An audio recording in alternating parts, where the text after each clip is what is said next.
America honored civil rights leader Martin Luther King Jr. this week, nearly 55 years since his untimely, violent, and tragic death.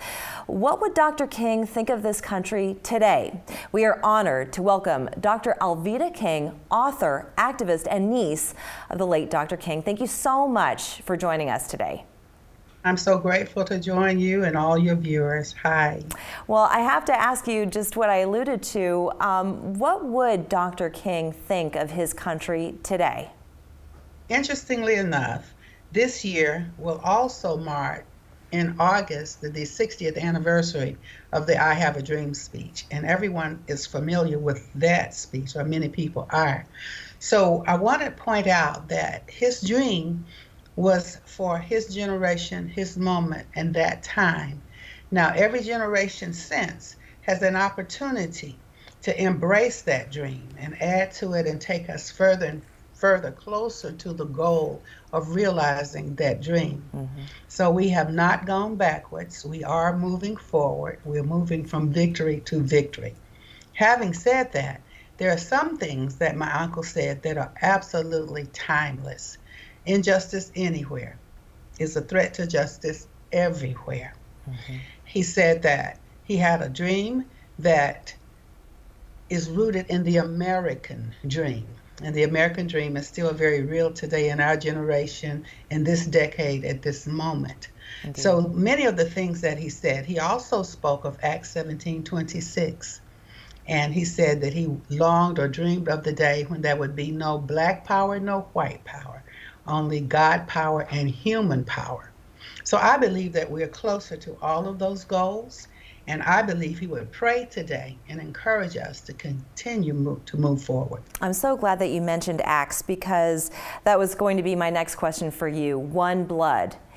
One blood. One blood. Now, how do we come together in the face of our differences? Because there's been some disharmony in our nation as of late. So where are we missing the mark here, and how do we come back together again, or better than we ever have before? We continue in that journey, and I enjoy visiting college campuses and school campuses. And this Martin Luther King holiday, I attended an event, and a young man did a poem, and it was My Skin. And he went on to say, if you don't see my skin, you don't see my victories, you don't see my pain, you don't see my experiences, even though I live right here with you. And so what we have to do, and sometimes people will resist that thought, because some people say, well, we're colorblind. We don't see color. And I said, well, if you're colorblind, that's a medical condition, it's a problem. Jesus gives sight to the blind. So we want you to open your eyes and see ethnicity. Make a distinction between race, that's one blood and one human race, and then ethnicity, and celebrate ethnicity. And we can do that in every generation. Certainly. And some of the discord has been obviously political, as you know. You've been an outspoken supporter of President Donald Trump. You're a champion for conservative views. What are your thoughts on the current administration? Well, for this Martin Luther King Jr. holiday, Pastor Raphael Warnock, who's also Senator Warnock, invited President Biden to speak at Ebenezer Baptist Church, the Horizon Ebenezer Baptist Church. Not the same thing, not the church where Martin Luther King Jr. preached. And I made the point to folks, I said, well, to me, it seems like President Biden plays a game that I used to play called opposites when I was young. So you would say something very good and yet do the opposite. And so to me, as I watch the current administration, there are many, many promises, but the results don't line up with the words that are being spoken. That's the best way I can explain it with this administration. I try not to be extremely political because some things should transcend politics. You know, the sanctity of life from the womb to the tomb into eternity. You know, you go beyond for human dignity of every human being. That is something I'm very passionate about. And I've always felt that that should have never been a political football. And I do want to talk a bit more about that as well. As a twice elected congresswoman in the Georgia House of Representatives, what are you hoping for our congressional lawmakers up on the Hill today? I believe that the lawmakers on the Hill should still try to work across the aisle for things that will build a stronger America.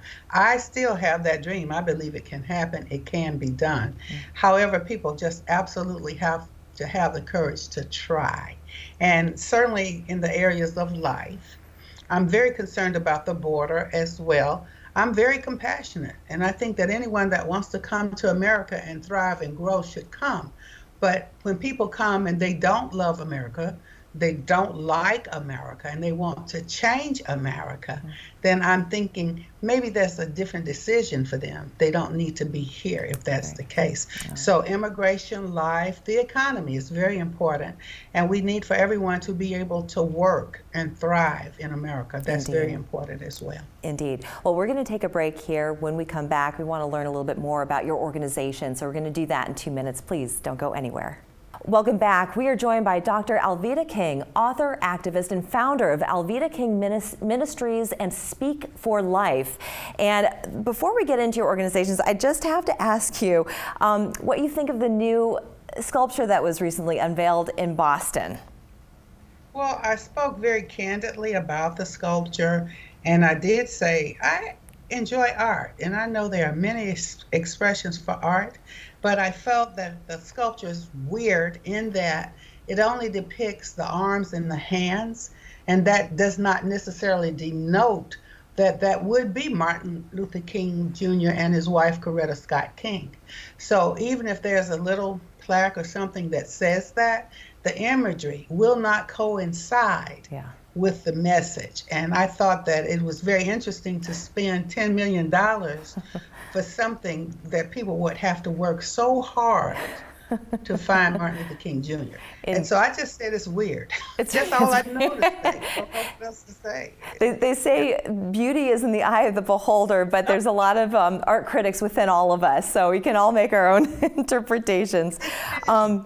Now, Dr. King, you have dedicated your voice to the pro-life movement through Speak for Life.